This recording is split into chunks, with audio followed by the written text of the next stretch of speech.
सोचो कि एक आदमी, एक गोली और पूरा युद्ध ही पलट गया यार। यही है एक स्नाइपर की ताकत यार। वो भीड़ में नहीं होता, वो मैदान में तलवार लेके नहीं दौड़ता, छाया में छुपा होता है, दुश्मन का इंतजार करता है, कुछ पल के लिए अपनी सांसों को रोकता है, दिल की धड़कन को महसूस करता है, ट्रिगर प्रेस करता है, टाइम और इतिहास बदल जाता है। लेकिन क्या एक स्नाइपर सिर्फ हत्यारा है या युद्ध का भगवान जो दूर से इस खेल को कंट्रोल करता है? मिट्टी के अंदर राइफल्समैन कहो या स्नाइपर्स कहो, उन्होंने अपनी पोजीशन ले ली और ये दुश्मन को नजर नहीं आते थे यार। और उन्होंने क्या किया, एक एक करके दुश्मन को खत्म करते गए। एक आम आदमी कैसे एक स्नाइपर बन सकता है? एक ऐसा स्नाइपर जिसने महज 100 दिन के अंदर 300 से ज्यादा किलिंग करी, कि इसने सारी किलिंग बिना टेलीस्कोप साइट के की यार। मतलब जब इसका दूसरा स्नाइपर अपनी पोजीशन लेके बैठा हुआ था, अचानक धूप की कुछ किरणों से जो सेकंड स्नाइपर था उसके टेलीस्कोप की क्या हुई, एकदम से चमक। उसने चमक देखी और आपको पता है उसने ट्रिगर प्रेस किया और उसी टेलीस्कोप के अंदर गोली मारी और गोली आंख को चीरते हुए भेजे को फाड़ दी यार। कि जब तक आप खुद अंधेरे में रहोगे और दुश्मन को किल करके पूरा युद्ध पलट दोगे यार, ये एक स्नाइपर की खासियत है।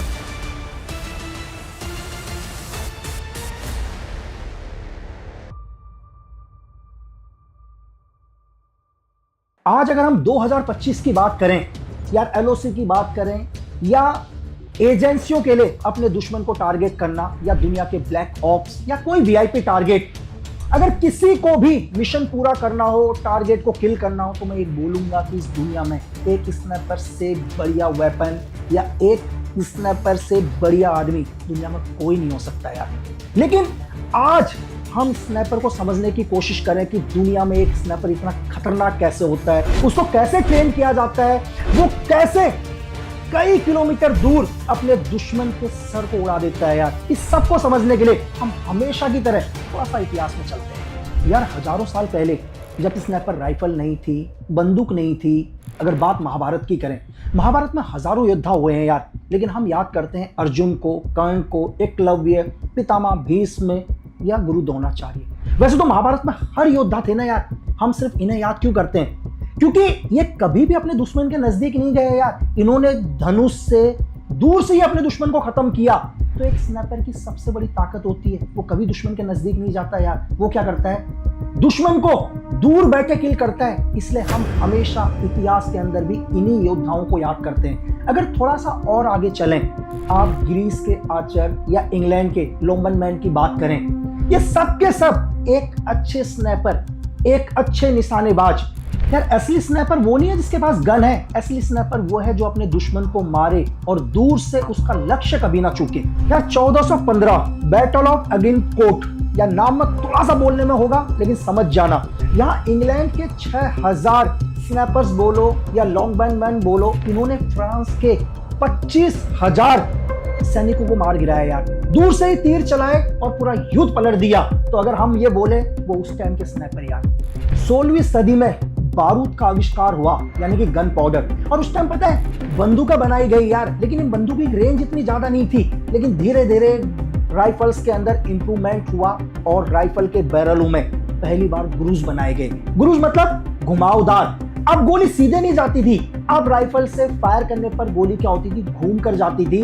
इससे गोली की रफ्तार भी बढ़ी और वो दूर तक जाने लगी यार। अगर हम 1775 अमेरिका का स्वतंत्रता संग्राम बोलें या 1800 में नेपोलियन वॉर, इन सभी में जो राइफलमैन की इनूर थी वो बहुत कारगर सिद्ध हुई यार, जिन्होंने अपने दुश्मन को दूर बैठकर खत्म किया। और तभी दुनिया में धीरे धीरे पता चला कि इस दुनिया के अंदर अगर अपने दुश्मन को खत्म करना हो तो हमारे पास एक अच्छे शूटर्स होने चाहिए जो दूर से ही क्या करें, अपने टारगेट को किल करें। और वर्ल्ड वॉर फर्स्ट में पहली बार स्नाइपर की क्या हुई, नई तरीके से एंट्री हुई।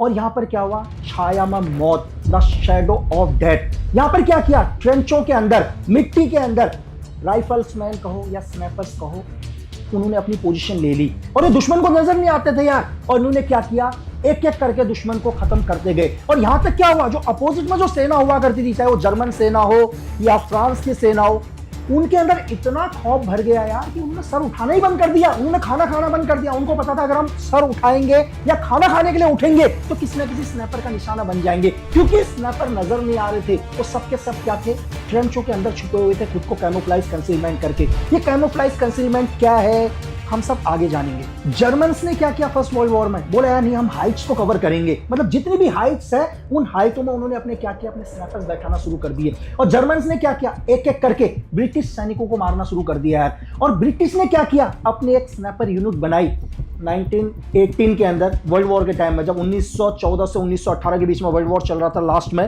तो ब्रिटिश ने क्या किया, जो अपनी स्नैपर्स यूनिट बनाई, पहली बार उन्हें गिली सूट बनाया यार। ये गिली सूट क्या है, आप जिस एटमॉस्फेयर पर जाओगे, जैसे जाओगे वैसे ही बन जाओगे यार। अगर आप जंगल में बैठे हो तो गिली सूट क्या होगा, पूरा का पूरा पेड़ पत्तियों से बना होगा, जाल लगा होगा, आपका एनिमी आपको देख नहीं पाएगा यार। वर्ल्ड वॉर 2 आते आते क्या हो गया भाई, स्नैपर युद्ध का भगवान मानने लग गए भाई।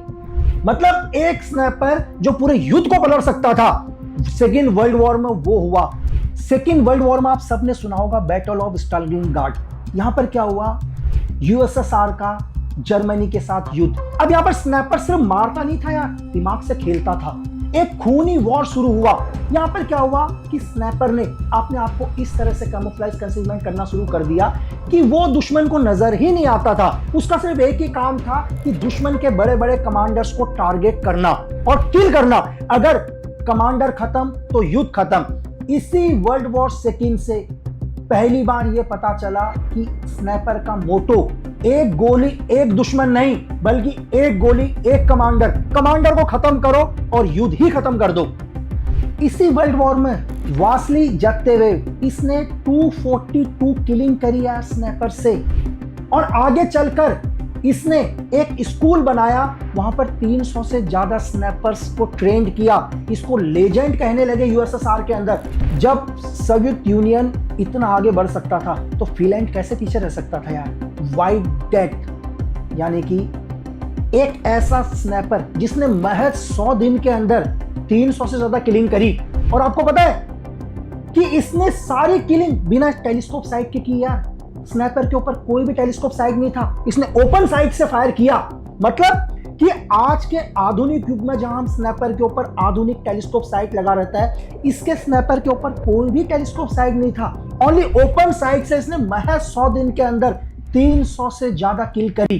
तो इसको डेथ ऑफ व्हाइट का नाम दिया गया यार। और यहीं स्टालिनग्राड में जर्मन वर्सेस यूएसएसआर का स्नैपर बाय स्नैपर का युद्ध, मतलब एक साइड आपके स्नैपर, एक साइड आपके स्नैपर, जैसे चूहे और बिल्ली का खेल, कैट एंड माउस। दोनों स्नैपर क्या थे, कैमोफ्लेज एंड कंसीलमेंट से एक दूसरे के ऊपर पोजीशन लेके बैठे हुए थे।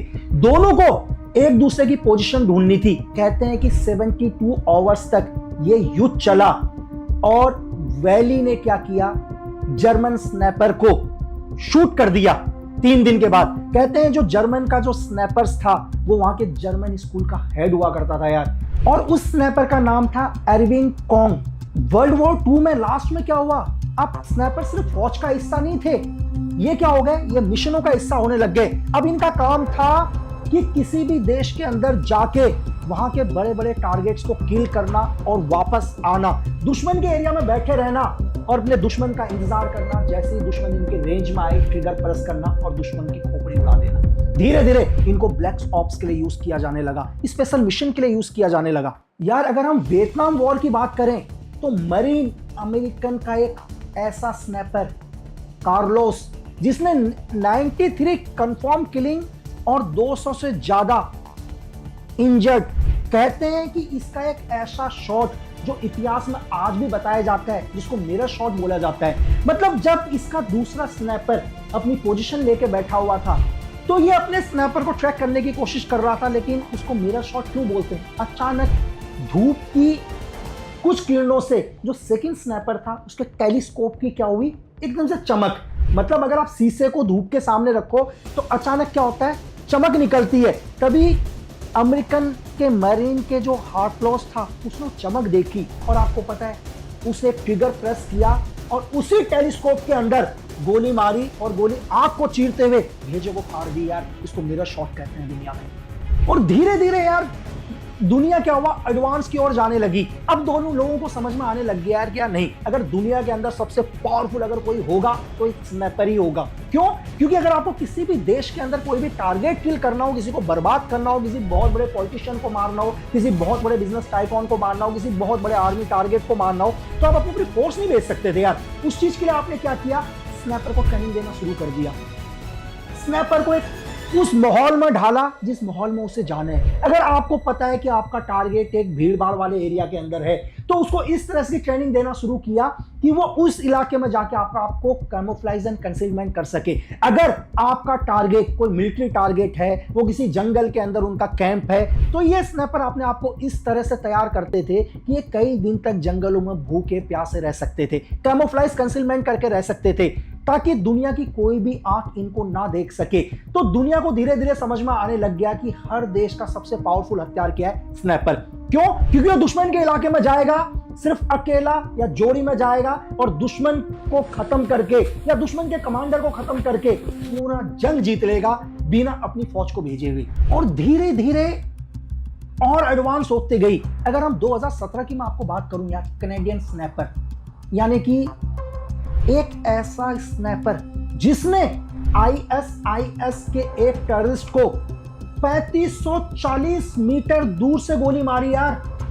मतलब एक स्नाइपर का रेंज भी नहीं है उतना। अगर मैं उस हथियार का रेंज बोलूं, .50 कैलिबर यानी कि 12.7 mm MC sniper rifle made in US, सिर्फ रेंज 2000 मीटर है उसका। लेकिन इस स्नाइपर ने क्या किया, 3540 मीटर तक एक आईएसआईएस के आतंकवादी को गिरा दिया। ये कैसे गिराया, एक हथियार के रेंज को कैसे डबल कर दिया, जब हम स्नाइपर की ट्रेनिंग पर बात करेंगे तो मैं समझाऊंगा आपको। यार धीरे धीरे क्या हुआ, दुनिया एडवांस हो गई। अगर हम आज की बात करें, आज तो दुनिया के पास इतने पावरफुल स्नाइपर्स राइफल हैं यार। .50 कैलिबर, जैसे मैंने आपको बताया 12.7 mm की ये स्नाइपर राइफल इतनी पावरफुल है, आदमी छोड़ दो यार, ये टैंक तक की मोटी चादर को पार करने की हिम्मत रखते हैं यार। ये बड़े हेलीकॉप्टर को गिराने की हिम्मत रखते हैं। अगर कोई आयरन की कोई शीट हो, उस शीट को पार करने की हिम्मत रखते हैं यार। तो आप सोचो कि एक इंसान कहां से बचेगा। American Barrett M82, England L115A3 calibre यार 0.338। अगर रशिया, जहां उसने स्टार्टिंग करी थी 7.62 mm DSR से, आज 0.338 calibre same. Israel IWI Dan same 0.338 calibre. China QBU 0.50 calibre. India Barrett M95 हमने इंपोर्ट करी है, सेम 0.50 कैलिबर यार 12.7 mm। ये वेपन इतने खतरनाक हैं, मैंने आपको बोला कि आदमी छोड़ दो यार, ये किसी भी मोटे लोहे की चादर को पार कर सकते हैं यार। जो हम लोग बुलेट प्रूफ जैकेट पहनते हैं, ये बुलेट प्रूफ जैकेट को आगे से भी पार करेंगे, पीछे से भी पार करेंगे। इतनी पावर है इनके बुलेट के अंदर यार। आपने स्नाइपर सुन लिया, महाभारत से लेकर आज तक के सारे हथियार सुन लिए, वर्ल्ड वॉर फर्स्ट आपको समझ में आया, सेकंड समझ में आया कैसे एक स्नाइपर मारता है। लेकिन सबसे अहम चीज, भाई ये स्नाइपर बनता कैसे है। अब सबके दिमाग में एक ही क्वेश्चन है यार कि एक स्नाइपर को कैसे तैयार किया जाता है, एक स्नाइपर के अंदर क्या क्या खूबियां होनी चाहिए, एक आम आदमी कैसे एक स्नाइपर बन सकता है। सबसे पहले एक स्नाइपर बनने के लिए एक आदमी फिजिकली, मेडिकली बिल्कुल फिट होना चाहिए यार। अब आप बोलोगे कैसे यार, आपका अगर जब तक फिजिकल फिट नहीं होगा, आप कैसे 40 किलोमीटर 28 केजी वजन के साथ जाओगे यार। जब तक आपका शरीर मजबूत नहीं होगा, कैसे आप 2-2, 3-3 दिन एक ही जगह पोजीशन लेकर बैठोगे। सोचो कि अगर आपको एक ही जगह पोजीशन लेकर बैठना है, जहां आपको हिलना भी नहीं है, बिल्कुल आप मूवमेंट नहीं कर सकते, जब तक आपका शरीर मजबूत नहीं होगा, आप कैसे एक ही जगह पर 3-3 जगह होल्ड करोगे यार। अगर आप खुद सोच कर देखो, अगर आपके अपने हाथ की पोजीशन को ऐसे लेकर चलना है, आपको इस पोजीशन में बैठना है, लेटना है, तो आधे एक घंटे के अंदर आपको प्रॉब्लम हो सकती है। लेकिन मैं आपको बोलूं यार, आपको तो भाई 2 दिन रहने हैं। जब तक आपका बोन्स मजबूत नहीं होगी, आपकी विल पावर मजबूत नहीं होगी, आपका फिजिकल स्ट्रांग नहीं होगा, आपका मेंटली स्ट्रांग नहीं होंगे आप, तो आप एक स्नाइपर नहीं बन सकते यार। और दूसरी चीज, आपकी ऑब्जर्वेशन पावर बहुत स्ट्रांग होनी चाहिए यार। आप कम से कम 800 मीटर दूर तक किसी गाड़ी का नंबर पढ़ सकते हो। आप 1000 मीटर दूर पेड़ के पत्तों को हिलते हुए देख के हवा की स्पीड निकाल सकते हो। और ऐसा नहीं है कि आप एक स्नैपर बने और एकदम से आप 1300 मीटर किल करोगे, 1500 मीटर किल करोगे, 2000 मीटर किल करोगे, नहीं। पहले एक स्नैपर को बनाने के लिए क्या किया जाए, आपको 50 मीटर पर क्या करेंगे, टारगेट देंगे। 50 मीटर पर आपको एक टारगेट पर गोली मारनी है। आप 100 मीटर जाओगे, 200 मीटर जाओगे, 300 मीटर जाओगे, 500 मीटर जाओगे, 1000 मीटर जाओगे, 1500 मीटर जाओगे, धीरे धीरे धीरे धीरे आपको क्या किया जाएगा, ट्रेंड किया जाएगा। आपका मोटिव 1 बुलेट 1 कमांडर, एक गोली एक दुश्मन नहीं, एक गोली एक लीडर, एक स्नैपर का मोटो। आपके अंदर इतनी काबिलियत होनी चाहिए एक स्नैपर के अंदर, अगर मैं पहली बार आपको एक वेपन दूं और मैं बोलूं कि आपका हथियार ये है, तो आप आपने टारगेट लगाया 100 मीटर दूरी पर या 50 मीटर दूरी पर, आप क्या करोगे, मैंने आपको 5 राउंड दे दिए एक स्नैपर को। एक स्नैपर के अंदर इतना होना चाहिए, जब वो 5 राउंड फायर मारता है, फायर मारने के बाद जब वो टारगेट को देखे तो उसे पता चल जाना चाहिए कि मैं क्या गलती कर रहा हूं। सपोज करो कि आपकी गोली पॉइंट ऑफ एम पर, सपोज करो ये पॉइंट ऑफ एम है, इस पॉइंट ऑफ एम से गोली 4 बजे की लाइन में जा रही है, तो आपको पता होना चाहिए कि आप क्या गलती कर रहे हो। इसका मतलब क्या है कि आप ट्रिगर झटके से प्रेस कर रहे हो। एक स्नैपर को पता होना चाहिए कि जब मैं ट्रिगर को झटके से प्रेस कर रहा हूं तो मेरी गोली 4 बजे की लाइन में जा रही है। और अगर आपकी गोली 7 बजे की लाइन में जा रही है तो आपको पता होना चाहिए कि मैं क्या गलती कर रहा हूं। अगर मैं 7 बजे की लाइन में गोली मेरी जा रही है पॉइंट ऑफ एम से, तो मैं ट्रिगर प्रेस करते ही क्या कर रहा हूं, सर को मार रहा हूं, यानी कि ट्रिगर भी मेरा साथ में प्रेस हो रहा है और सर भी मेरा साथ में जा रहा है, तो मेरी गोली 7 बजे की लाइन में आ रही है। आपको पता होना चाहिए कि अगर आपकी गोली 11 बजे की लाइन में जा रही है अपने पॉइंट को छोड़कर, तो आपको पता होना चाहिए कि आप ट्रिगर प्रेस करते समय डर भी रहे हो, आपकी आंख भी बंद हो रही है और आप कंधे का भी झटका मार रहे हो, तो आपकी गोली 11 बजे की लाइन में जा रही है। आपको हर कैलकुलेशन पता होनी चाहिए कि आप एक गोली चलाते समय, प्रेस करते समय क्या क्या गलतियां कर रहे हो। आपको पता होना चाहिए कि आपके राइफल का ट्रिगर कितनी देर के बाद प्रेस हो रहा है। ऐसा नहीं है कि आप ट्रिगर को एकदम से दबाओगे और गोली एकदम से निकल जाएगी। आपको धीरे धीरे धीरे धीरे अब आपको पता चलना चाहिए कि अब माइक्रो एमएम पर, यानी कि 1 एमएम के से भी कम पर ट्रिगर को पीछे लाती है आपकी गोली क्या करेगी, बैरल से निकलेगी। पता है, जब एक स्नैपर गोली चलाता है, सपोज करो एक स्नैपर अपनी पोजीशन पर लेटा हुआ है पूरा कैमोफ्लेज कंसीलमेंट करके, और वो कंटिन्यू अपने दुश्मन का इंतजार कर रहा है, 1 दिन 1.5 दिन, अब उसका दुश्मन एकदम से आ रहा है, तो आपका जो स्नैपर है वो 1.5 दिन से सोया नहीं है, उसने अपनी पलकें नहीं झपकाई, क्योंकि आपका दुश्मन आपको बताकर नहीं आएगा, वो किसी भी क्षण आएगा। आपको मैं बोलूं, ट्रिगर प्रेस करते समय सपोज करो कि आपने सिर्फ 1 एमएम की गलती करी है। जब भी आपकी गोली बैरल से निकली और बैरल से निकलते समय आपकी गोली सिर्फ 1 एमएम इधर हो गई, 1 एमएम समझ रहे हो, सिर्फ 1 एमएम, और आपका टारगेट 1000 मीटर दूरी पर है, तो आपको पता है आपकी जो गोली है आपके एनिमी से 1 मीटर दूर से निकल जाएगी। यहां आप 1 एमएम की गलती कर रहे हो, 1000 मीटर पर आपकी गोली 1 मीटर दूर से निकल जाएगी, 2000 मीटर पर सपोज करो 2 मीटर दूर से आपकी गोली निकल जाएगी। 1 एमएम की गलती आपके दुश्मन को हमेशा के लिए जीवित छोड़ देगी, आपका दुश्मन फिर कभी आपके रेंज में नहीं आएगा। एक स्नैपर को सबसे पहले क्या है, खुद पर कंट्रोल चाहिए यार। खुद पर कंट्रोल मतलब आप लोग यार खुद पर कैसे कंट्रोल। मैंने आपको बोला कि 1 एमएम की गलती आपके टारगेट तक गोली पहुंचने तक 1 मीटर दूर हो जाएगी। तो एक स्नैपर को अपने सांसों में पूरा कंट्रोल, चलो आप सांसों में तो कंट्रोल ले लोगे यार, अपने दिल की धड़कन को कैसे कंट्रोल करोगे। आपको पता है कि एक नॉर्मल इंसान का जो दिल है वो 60 से 100 बारी धड़कता है। एक नॉर्मल इंसान 12 से 20 बारी 1 मिनट के अंदर सांस लेता है। लेकिन अब मैं पोजीशन में हूं, मुझे पता है कि मैं सांस को तो कंट्रोल कर लूंगा, क्योंकि मैं जब ट्रिगर को प्रेस करूंगा तो मैं कुछ पल के लिए क्या करूंगा, सांस को रोक लूंगा। आप हो सकता है 10 सेकंड, 20 सेकंड, 30 सेकंड के लिए अपने सांस को रोक सकते हो, दिल की धड़कनों को कैसे रोकोगे यार। क्योंकि आपको पता है कि 1 मिनट में 60 सेकंड होते हैं और आपकी दिल की धड़कन तो भाई 72 बारी, 74 बारी, 75 बारी धड़क रही है। आपको पता है कि हर सेकंड के बीच में आपका दिल धड़क रहा है। तो अगर आपका ट्रिगर प्रेस करते समय आपकी दिल की धड़कन बढ़ी, एकदम से दिल धड़का, आपकी गोली वॉश आउट हो जाएगी यार। एक स्नैपर को पता होता है कि मुझे कैसे अपने हार्ट बीट को 60 से नीचे लेके आना है यार। अब आप समझ रहे हैं, 60 से नीचे। जब तक आप अपनी हार्ट बीट को 60 से नीचे नहीं लाओगे, आप गोली कैसे प्रेस करोगे? क्योंकि आपको 1 सेकंड के बाद अगले सेकंड के जो धड़कन होगी उसके बीच में गोली मारनी पड़ेगी। आपको दिल की धड़कन को 60 सेकंड के नीचे लाना पड़ेगा। ये भी एक स्नैपर की ट्रेनिंग होती है। आज बहुत एडवांस डिवाइस हो गए यार, बहुत सारे एडवांस है, विंड मेकर है, लेटेस्ट टेलीस्कोप है जहां पर आपको डिस्टेंस बताएंगे। लेकिन एक चीज और, एक स्नैपर को हमेशा पता होना चाहिए यार कि हवा की स्पीड। मैं आपको ये बताऊं कि हवा की स्पीड हर हाइट पर अलग होती है यार।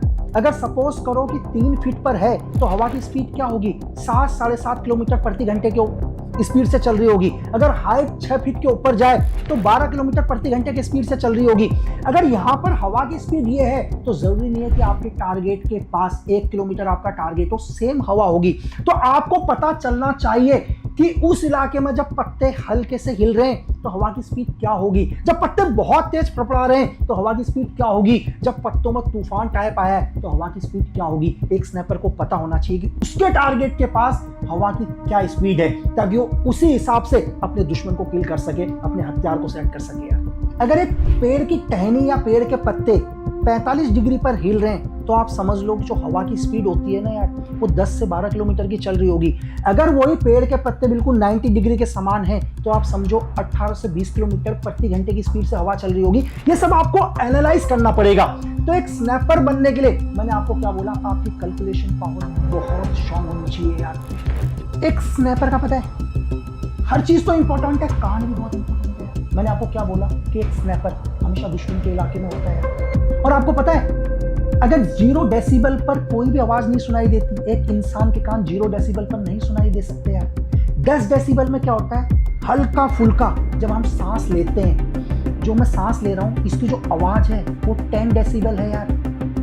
जो घड़ी एक कमरे के अंदर, एक साउंड प्रूफ कमरे के अंदर जब घड़ी चलती है ना तो उसकी 30 डेसिबल की आवाज होती है यार। जब हल्के फुल्के अगर मैं बाहर हूं ओपन ग्राउंड के अंदर, जो हल्के फुल्के पत्ते चल रहे हैं, उन पत्तों जो हिलते हैं पत्ते, उनकी आवाज होती है 20 डेसिबल यार। लेकिन आप कैसे अपने दुश्मन की आवाज सुनोगे यार? आपको कई मीटर दूर अपने दुश्मन की पैरों की मूवमेंट की आवाज सुननी है यार। आपके कान बहुत पावरफुल होने चाहिए। मैंने आपको बोला कि आपको अपनी ऑब्जर्वेशन पावर, एक स्नैपर को बहुत पावरफुल चाहिए यार।